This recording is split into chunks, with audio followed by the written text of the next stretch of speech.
I'm just getting home from doing a walkthrough with a new tenant in one of my properties, and she asked me a really good question. Why don't you live here? I was so excited about this property. I'm showing her where the couch should go, where her kitchen should be set up, how her backyard should be set up. I'm literally telling her how I would live in this house. Every single property I've bought till this day has always been based off of two things.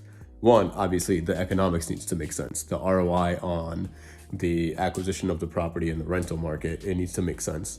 However, caveat, at least in my business plan, is if I'm not happy in any property that I'm walking through, I won't buy it. The numbers could be off the charts.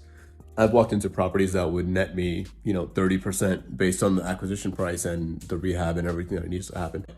It just didn't feel right. I wasn't happy walking through it. I just felt like it would be a depressing place, because in the grand scheme of things, if a tenant is living there and they're unhappy, what's going to happen?